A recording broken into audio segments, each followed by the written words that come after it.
Okay, I'm super excited to have our friend and recent connection, Raihan Faroqui, here with us today. Raihan is involved in many different aspects of the business of healthcare, and I remember in my first meeting with you, Raihan, I was kind of blown away by. I thought, like, here's a physician who's like really intelligent and really understands the business of medicine. So let me hand it off to you to introduce yourself. Well, Alex, it's so wonderful to be here. I am an internal medicine physician by training. I have half an MBA from undergrad, very proud of that. And I've spent the last decade in the health innovation, health transformation space, working at a variety of early stage seed and Series A startups that have all been backed by venture capital.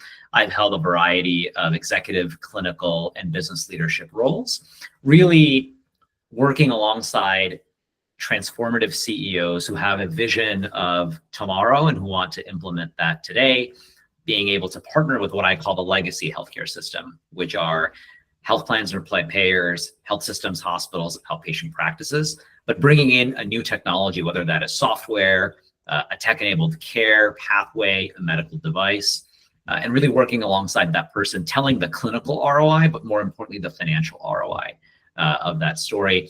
And then along the way, I've been able to spin up my own boutique consultancy called Connectify Health, where I connect aspirational founders or current founders to investors. I connect them to customers, and I also connect them to future employees. So I've helped numerous, about 30 startups now on the side, hire their founding engineer, chief medical officer. I've helped them think through their go-to-market strategy, customer discovery, business development plans, and kind of open up my Rolodex of executives at health plans and hospitals to really kind of help them get their first couple of customers.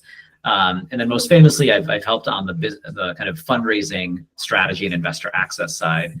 I have about 150 leading healthcare venture capital funds and angel investors who I send deals to. So definitely a very unique kind of collection of experiences, but happy to share with your audience kind of how that started. Yeah, tell us a little bit about how that started and how did you learn what you needed to learn along the way?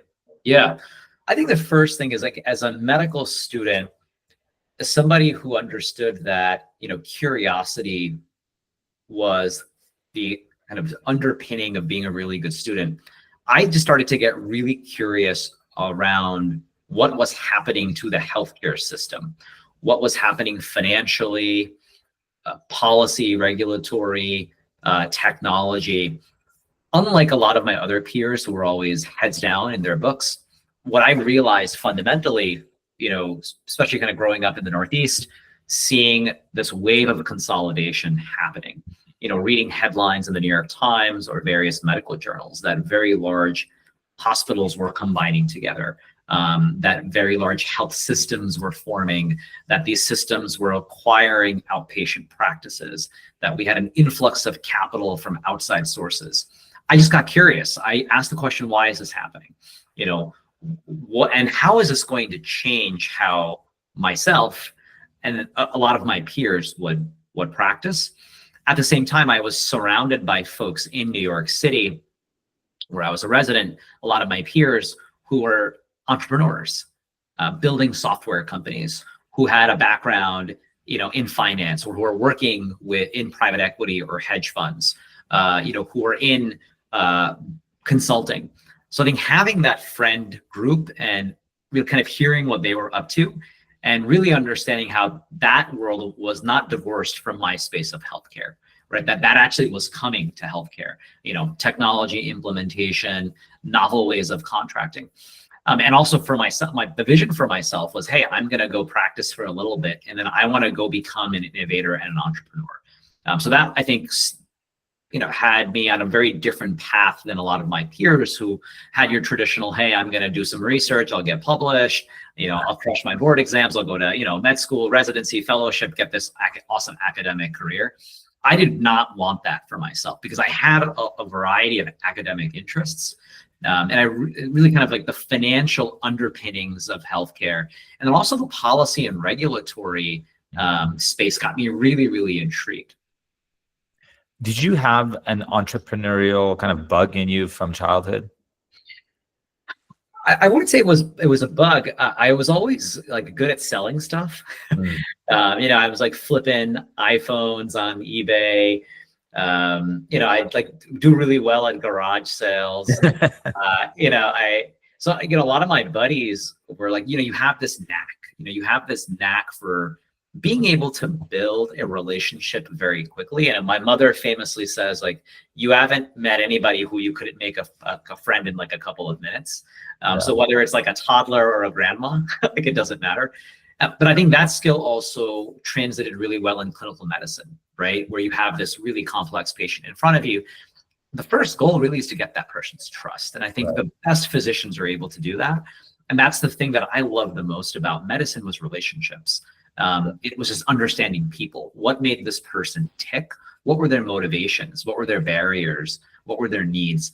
I'm sure I was intrigued by pathology and pharmacology, but it was just the stories of people, like why, like what brought them to their current moment? What structural, what very human things brought them here? And I think that skill of being able to just really quickly look at somebody, diagnose them like as a person, also lent, kind of translated really well to kind of a business sales, ecosystem. Yeah, I think you're like underscoring something really interesting and very powerful, which is this, as you said, this curiosity, right? Yeah. I used to work at Optum for a while, and so there were all these startups pitching us, and many of them did not understand our business model, right? They didn't understand MA, they didn't understand delegated risk, they didn't understand any of it. And they weren't curious. They weren't even asking questions. They were just trying to shove their solution down our throats. Correct.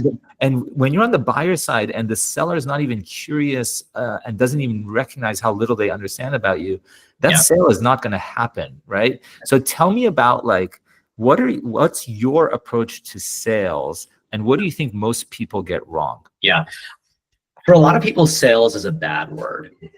And that's an incorrect framework, especially for your listeners who are founders who are new to healthcare, or for clinicians who are looking to explore a partnerships or business development role. I find it really fascinating. I have a couple of rules. I think my first rule is stop pitching and start diagnosing. And I'll use clinical language on purpose. Most founders get on a call and just start immediately selling. I do the exact opposite. I want to diagnose what the problem and the priorities are. It's the two P's. So the questions that I love asking, like a clinician asks, right? What brought you here today? What is it? What's the chief complaint? So I ask, what's your chief complaint? What are your top priorities? I love that. Okay. Where is your business losing money? What's your financial problem? What is your budget for solving this problem? Do you have money? And I think why these questions are important is, number one, are you talking to the buyer or are you talking to a champion? Folks are oftentimes talking to somebody who does not have an ability to open up a checkbook, right, buy a product. So that's why these questions are important, because it actually helps to diagnose, A, are you speaking to buyer or not? If you're not speaking to the buyer, great. Build a relationship with this person and leverage this conversation to get an introduction to the buyer. But if that person is the buyer, now you have some insight into, do they even care about your problem? Right. Have they tried a solution? And that type of question, that type of approach immediately for the other person helps you build a better relationship, right? You're coming in curious. You want to understand what they care about. It's a practice in empathy. Right? You want to step into their shoes and see the world. And then during that conversation, as they're answering, if you find that your thing, whether it's a piece of software, it's a service, if your thing is in the top 2, top 3, okay, now you're in the strike zone. Now you can actually start to softly pitch, what you're there for. How did you learn this approach? It's a great question. I learned this approach really working through, really with teams of people who have done this really well previously, right? It's a very some familiar, intern or apprenticeship type model, where when I was hired, at very small startups, working with CEOs, chief commercial officers, head of business development folks who've done this before, right? So just shadowing. But I will tell you that I also just learned approaches from folks who did things very poorly. Yeah. Very quickly, like I Yeah. got to see, okay, this is how not to lead a sales call. I think what actually kind of opened my eyes, Alex, was a lot of my advisory work, where, you know, being able to get in front of numerous companies and then really shadow and see how they talked about their problems, Yeah. their potential customers, that was incredibly eye-opening, Yeah. right? And I immediately was able to see, okay, well, these 4 really understand relationship building, Yeah. and these 10 are just selling a thing. Like there's a wall in between them. So I think getting a lot of at-bats is super helpful. And then just listening, you know, to other founders, whether it was, you know, on a webinar, attending an event where a founder was on a panel, you know, just getting in front of people who are just really good at storytelling, and being able to kind of build that connection with anybody in the room. And then I do, you know, of course, then it's like, okay, now I understand what best looks like. Let me go do it myself. And that's just practice. Yeah. Perfect. Yeah. Takes practice. Were you ever on the buyer side? No, never on the buyer side. I would say buyer side in terms of, we would have companies pitch us on their products, right? Yeah. Their software products, like, you know, to help us with patient engagement or to help us with revenue cycle management. So we had vendors who were selling us. You know, oftentimes I would get pinged, but I'm like, I'm not the buyer. I'm not the person who says yes. But yeah, not in that. Like I wasn't at a health system or on a health plan where I was in a position to buy something. No. Okay, so tell us a little bit about like what you're doing now. Yeah, so I am a kind of clinical strategist, which means I help, you know, build clinical ROI at the company that I'm at, which means, you know, what are the clinical outcomes? So how are we increasing access? How are we increasing quality? How are we decreasing cost? So having, you know, kind of a window and avenue into what's happening with the clinical team, but then really converting that into financial ROI, which is, you know, business development, sales, and partnerships. So a lot of my day-to-day job is going out into the market and finding potential customers who care about the problems that we are looking to solve. At Guaranteed Health, which is where I work, we're a value-based end-of-life care company, and we aim to modernize the death and dying process for patients, for families, and then the folks who are bearing that cost. So health plans, risk-bearing entities, and then providers who take care of those patients, like hospice companies, post-acute home health, and then, you know, medical practices. So a lot of my job is, you know, articulating what our company does, you know, how we decrease total cost of care in the last year of life, how we leverage software to find patients in the last year of life through predictive analytics, and then how we deploy a team of at-home palliative care staff to do that really well. And a lot of it is just, you know, it's outreach, it's leveraging warm introductions, it's understanding where my customers are, you know, so attending conferences, hopping on panels, things of that nature.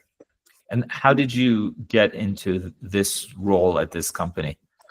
Yeah, so this is now my 4th startup, where I was the first 2 to 10 hires. So that is my sweet spot. And kind of before this, I had a sales and partnerships role at another Series A company where I had sold probably the first $500,000 in contracts. And I was actually recruited by an investor in our current company. I was looking for my next role. And I always advise that, you know, network is net worth.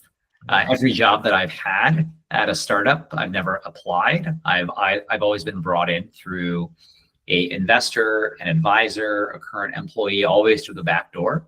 And I've invested in that process over and over again. And I was looking for, you know, a role where I could have more of a foundational role with the company, help shape the vision, the culture, help to build the product, you know, help to evangelize that product clinically, kind of by being the chief clinical evangelist, and then help the CEO, you know, identify prospects, help negotiate deals, and then bring in contracts and revenue for the company. That's awesome. I'd love to get your perspective on why do so many digital health startups fail? Why do so many startups in healthcare fail? I Yeah. feel like there's an unusually high failure rate. And when I meet with various startups, the kind of big thing that sticks out for me is they don't really understand the buyer. That's right. But what's your experience? Yeah, I agree with you 100%. I mentor startups through Techstars. I work with a variety of VC funds and helping to mentor their companies.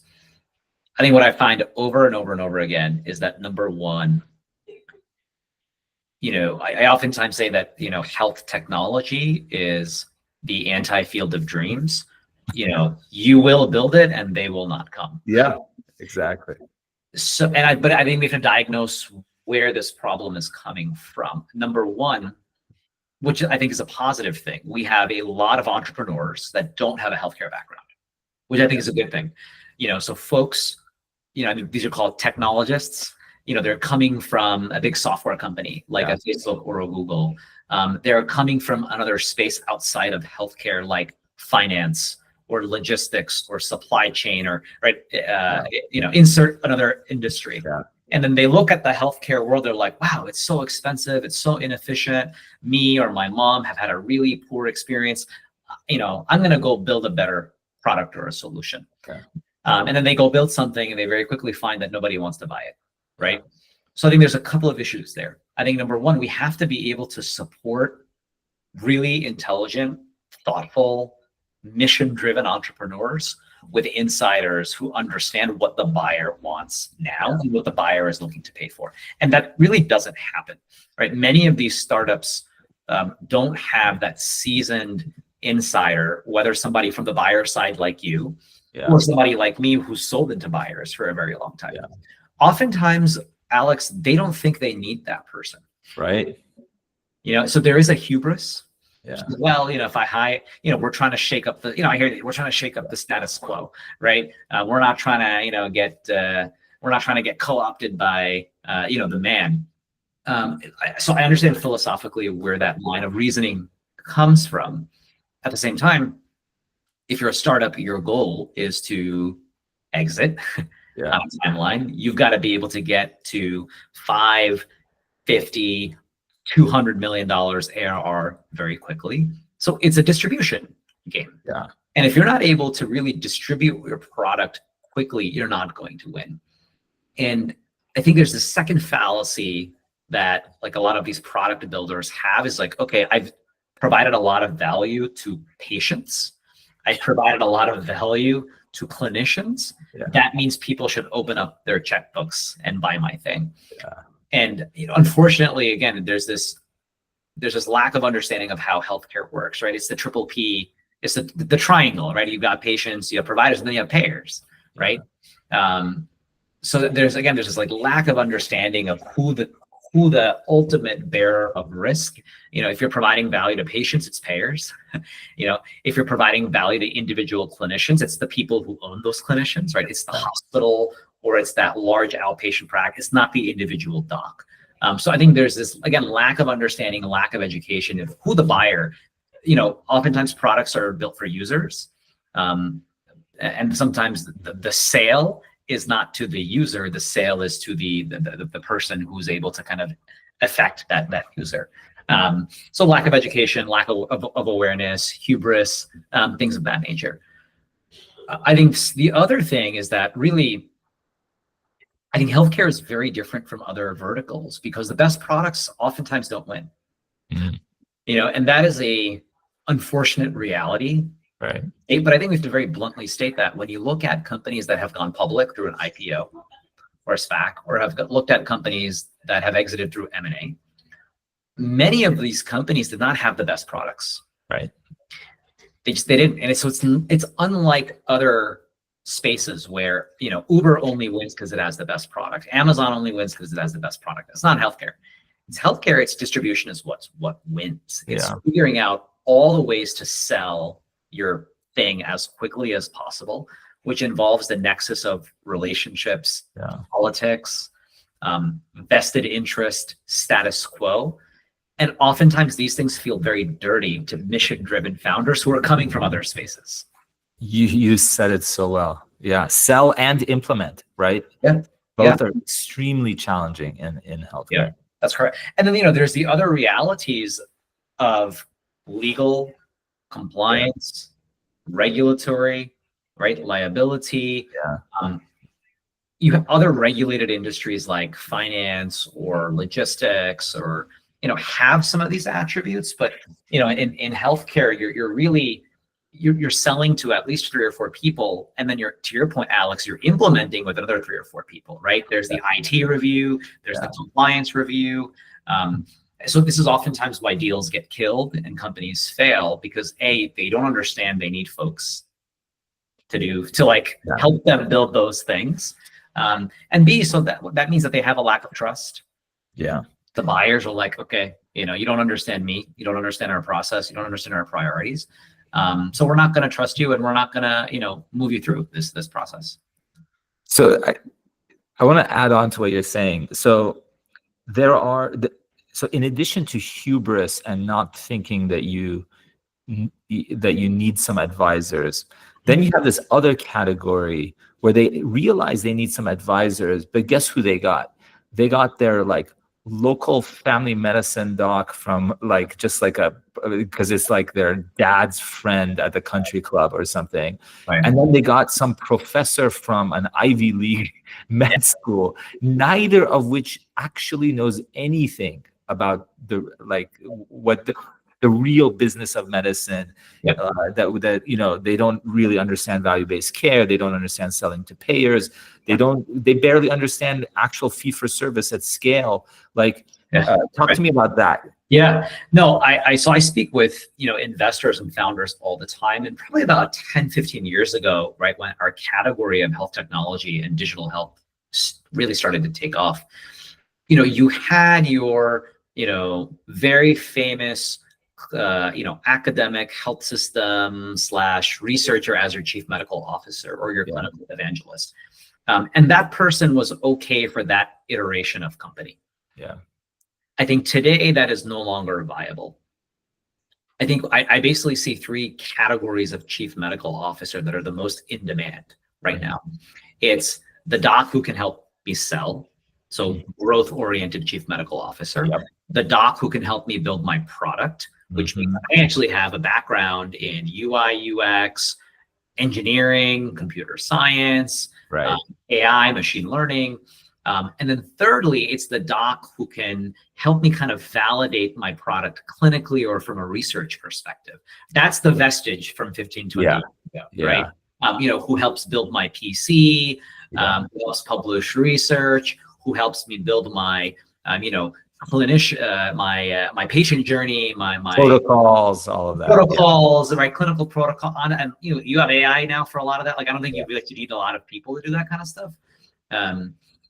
So I think given that you have now these 3 kind of categories that are really in demand, it's really the first 2.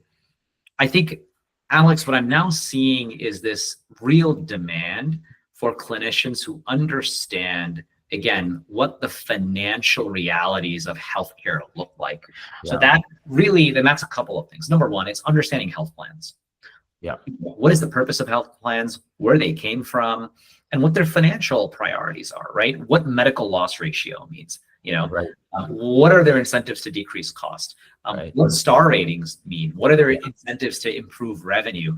What their priorities for recruiting and getting more members, right? They're for-profit entities. And there are quite honestly very few clinicians who are A, curious about that, or B, who actually have the knowledge to do that. I think, 15, 20 years ago, a lot of these folks were seen as sellouts. Oh, you're going to go work for a health plan? You're a sellout, right? You're kind of betraying the cause. You're going to the dark side, very Star Wars-esque mythology.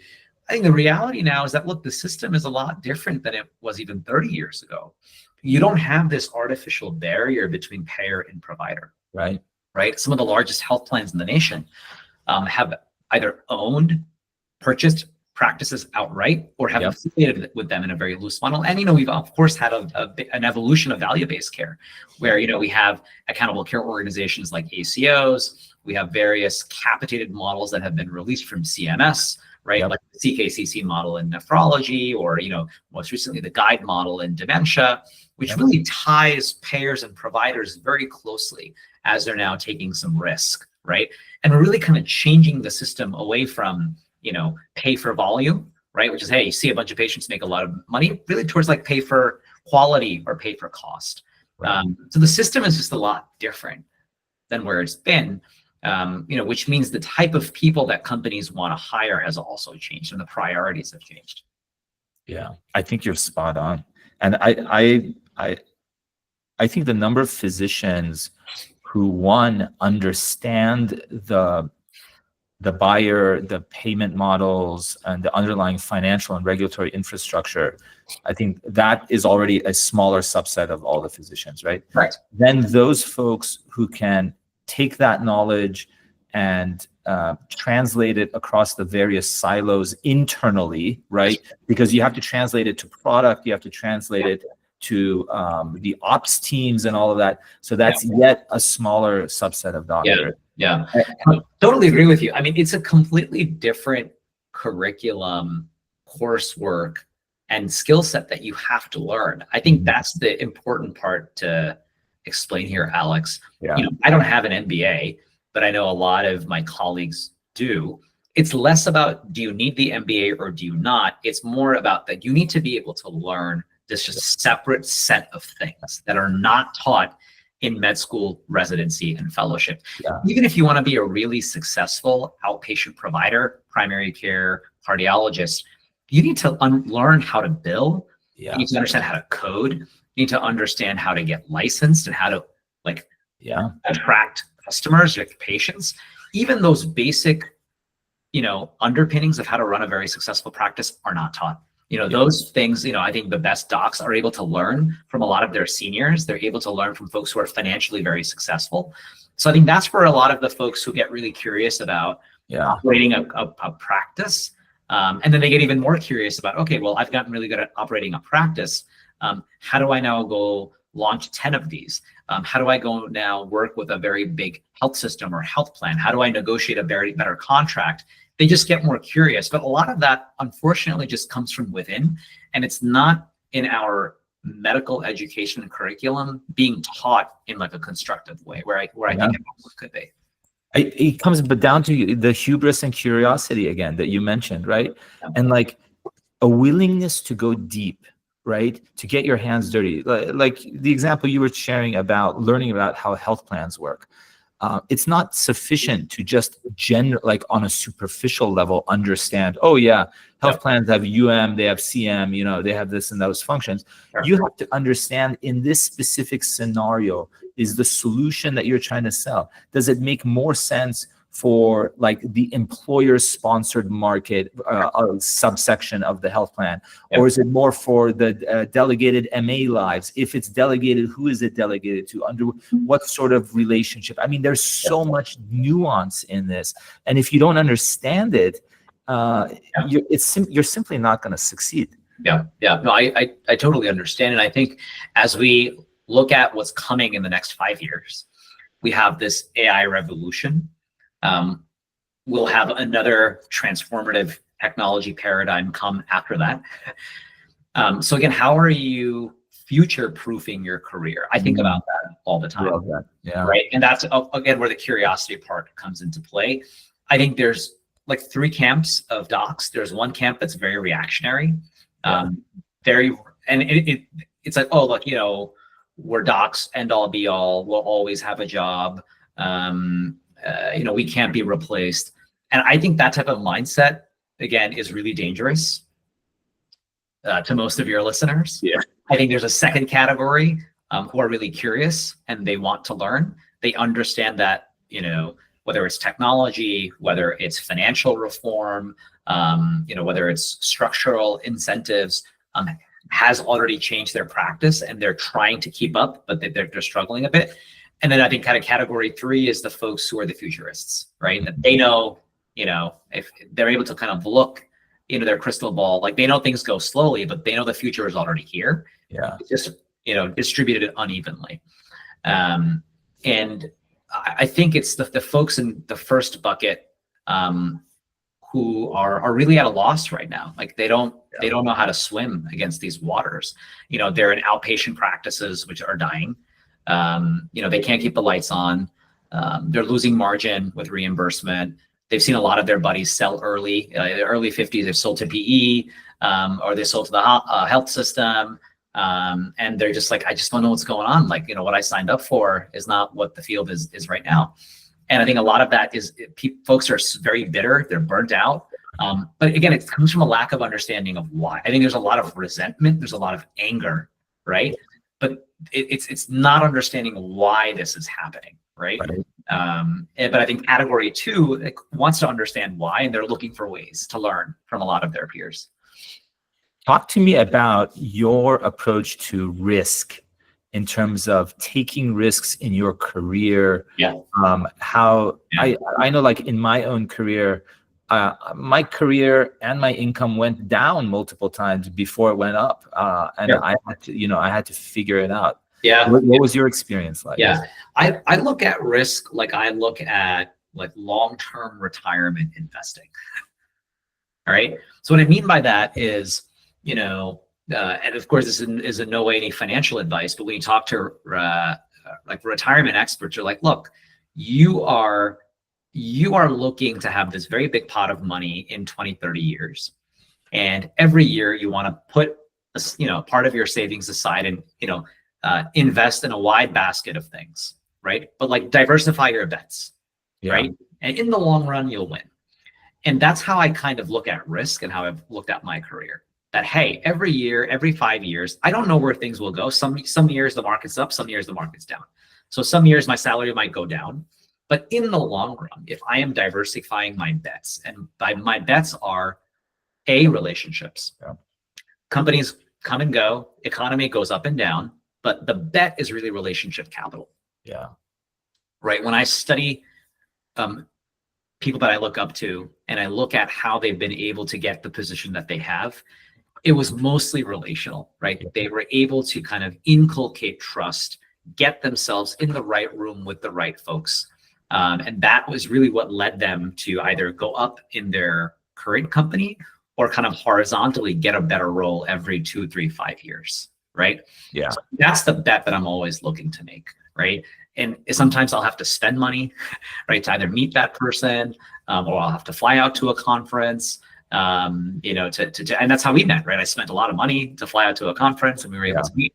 That relationship capital is super, super important. It's not transactional, it's relational, right? And I think that's the other thing that docs oftentimes don't understand is it's not just networking for networking's sake, right? It's understanding, as I kind of think about my web of relationships, who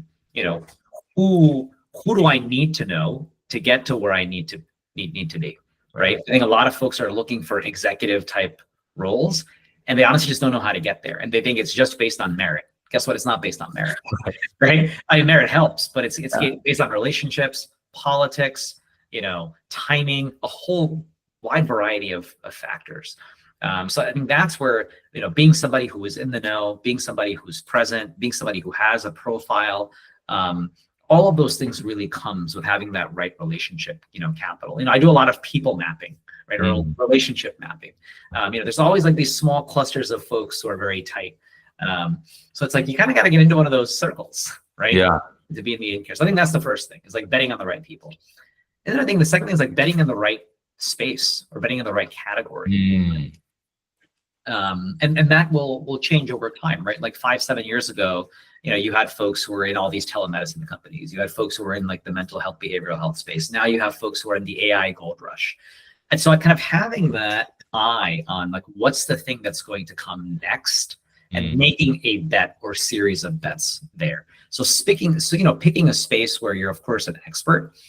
But I do find that if you're just like an expert in one thing, like that one thing can go away. Right. So I think kind of having that chameleon type approach where, yes, like I have something where I'm a pediatrician, I have an expertise in X. I'm an oncologist, I have an expertise in X. But nothing prevents you from becoming an expert in Y. Right. Whether it's something clinical, financial, administrative, like you could take an interest in, revenue cycle management. You could take an interest in, patient engagement. You could take an interest in really anything, but understanding like that's where the market is going. That is where I need to be spending some time. So again, kind of making a bet in a category or making a bet in something that isn't up your wheelhouse, I think is super important. And then, I think the third thing is that you've got to always be learning. And that's super, we have this culture of CME, continuing medical education. That's medical education. Right. How about, Alex, like, what's the continuing non-medical education? Like, I don't know if you ever thought about that. Like, that doesn't exist. Like, every year, do you know how many laws are passed in the US and a variety of states that affect how docs practice? Right. I have no idea. That's brilliant. It's like CNME, continuing non-medical education. I love that. Right, because so things that I think you and the team at ClinX are trying to push around. I'm such an advocate of, right? It's like, what again, policy, regulatory, technology, these things are always updating. Yeah. Like if we look at the big beautiful bill that was just passed, right? Guess what? Like there's a lot of things in there that may really impact your career, that may really impact your practice, and you can't just be like, well, it doesn't affect me. Like, oh, I don't do politics. I hear that all the time. It's like, you don't do politics. What are you talking about? What are you talking about? Half of healthcare is deeply political, and the things that pass through a specific state or the government deeply impacts. Absolutely. Medicaid, Medicare, newer billing codes, that deeply impacts you. Telehealth, hospital at home, the various reforms that are now going to pass potentially for health plans, with Medicare Advantage, V28, RAV, yada, yada, yada. The list goes on and on. But obviously there's a lack of time, and it's really almost impossible for most docs to be able to, in a very digestible way, understand what's out there. But you should really be curious. You should try to, figure out how I can at least get some of that information. So always be learning. And I think if you're able to kind of make some of those risky bets, these are, by the way, very risky bets. You asked me about risk. If you're able to make a lot of those risky bets, right, with people, with category, with new knowledge, over time, I think one of those will hit, and then you'll have that internal career ROI that you're looking for. Yeah. What are you most excited about, especially maybe as it relates to AI? Yeah. I mean, I'm excited about a whole bunch of things. I think there's a sobering reality that many frontline clinicians realize, that help is not coming. You have to see more patients. You're making less money. It's just the reality. And the help is not coming. The government is not magically opening up their checkbook and giving you money. Like, that lifeline is not there. Right. Now, that sounds really ominous, but I actually think it's the perfect tailwind for a lot of adoption of AI-powered tools. And we saw this where clinicians got really curious with large language models that were consumer focused, like ChatGPT and Gemini, right? And they just started experimenting with it, right? Can this write me a letter that can go fight the denial really quickly? Can this help me summarize my note so to decrease? Of course you shouldn't be doing that, but we know it's like folks are using these large language models to help with documentation. Can this help me with X, Y, and Z? So I think that approach, has really turned a light bulb on to a lot of providers, where they now understand that, look, when I look at my cost, when I'm looking at my P&L and I'm looking at cost and I'm looking at labor cost, docs understand it is really hard to recruit, interview, hire, and retain labor. Yeah. All kinds of labor, right? Front office labor, right? Reception, back office labor, right? Biller, coder. And if you kind of think about it, it's like, why do we have these positions in the first place, right? Yeah. And I think that's where AI that helps actually replace a part of labor, or a lot of that labor, is really tantalizing, right? I'm seeing a variety of tools leveraging voice AI to help with patient scheduling. Right. All of us, and it doesn't matter how tech savvy or educated or plugged in we are, Alex, there's no way of getting around the phone tree at a practice. Yeah, I know. And it's like, well, why? But why? Like, why does that have to exist anymore? Yeah. It doesn't. It actually just doesn't. Like, why do we have a call center? I mean, this is a huge cost on the buyer side, right? Yeah. That is where I get really excited about AI, because it solves a real hair on fire problem where, look, my labor costs are going up. There's also like a lack of really qualified labor out there that I can hire and retain. And now software, it's right. We had this like previous revolution of SaaS, right? Software as a service. Yeah. We actually now have an inverse SaaS. It's services as software, right? And that is the promise of AI agents, right? AI agents are like autonomous, independent workers. Like, imagine you had a clone, Alex, of you, who was doing all types of things. Right. But that person did not require your direct oversight. You had an intern. So say you've now promoted yourself. You're now, overseeing Agent Alex, and that person is just autonomously calling patients, booking visits, giving them a post, discharge summary, putting them in between, like just all of these things that you could never do. And you're now paying, right? So I think this is what AI opens up. It actually allows us to do the things that we're not doing right now. I've also thought about it from a different angle, which is from the angle, let's start with a clean slate, okay? Right. Let's imagine that we're going to create a new medical practice where we're going to apply AI to do everything and then only put the human when we need to. And let's start just like, let's forget about all the like administrative stuff. We already know AI can do most of that, right? Sure. Let's just look at the clinical side, like the physician role. Sure. AI can take a history, right?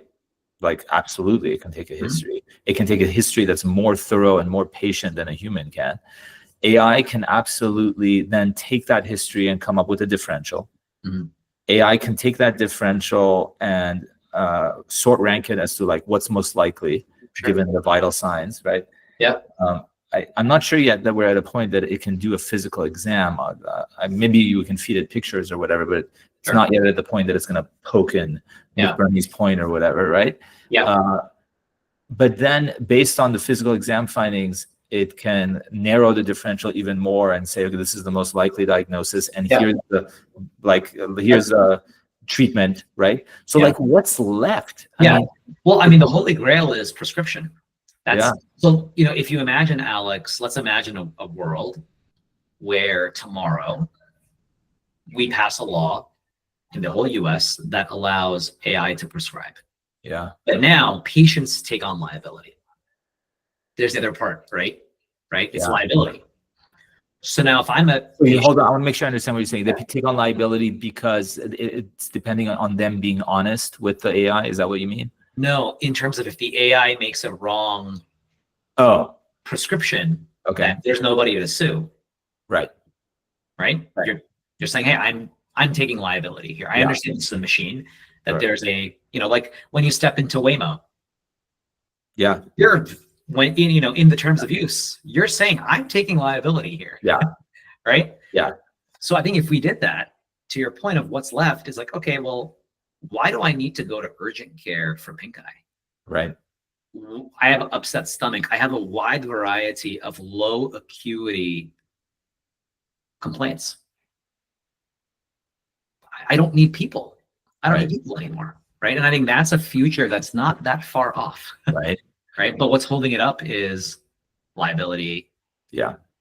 Regulatory, governance, like all these like really, but technically speaking, there's nothing that prevents today a lot of these just out of the box large language models to be able to diagnose and potentially prescribe like 20 low acuity clinical conditions. It's not hard. Yeah.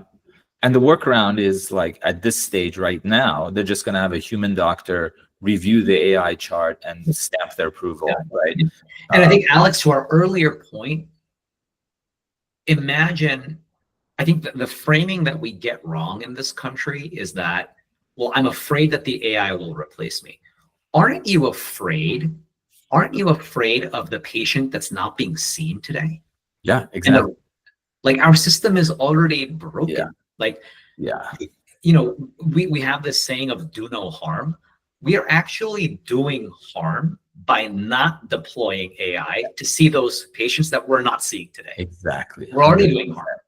We're already doing harm. It's just like this false argument where like you're comparing everything to a perfect state, but you Right. should compare it to the actual current state, not the perfect That's correct. theoretical state. How many care gaps and care deserts do we know?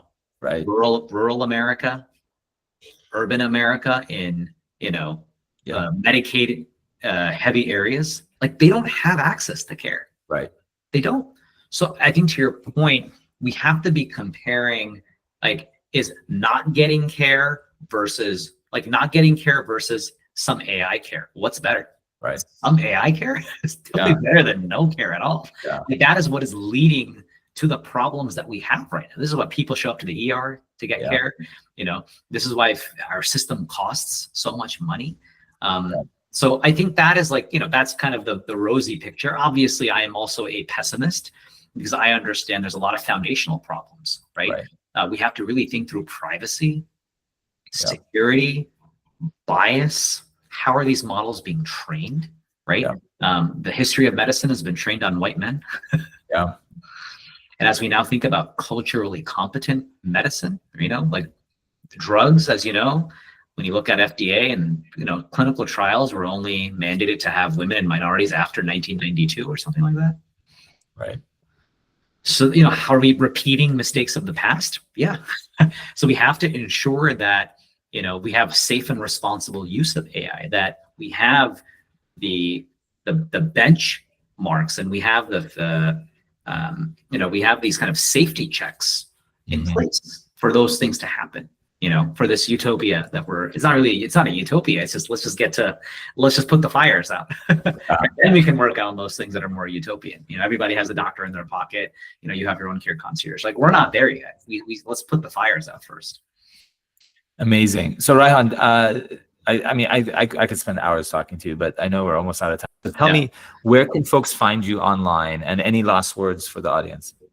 Yeah, so folks can find me on LinkedIn, Raihan Faroqui. Please feel free to shoot me a note. I'm also on Twitter or X. I'm RMF NYC1. That's my handle. And then I'm also on a variety of Slack groups that some of your followers might be on. I'm on Health Tech Nerds, Clinicians Who VC, Health Tech Founders, PMs in Healthcare, and a couple of other groups. So feel free to reach out there. Amazing. Raihan Faroqui, thank you so much. Awesome to have you. Yeah, thanks so much. Take care.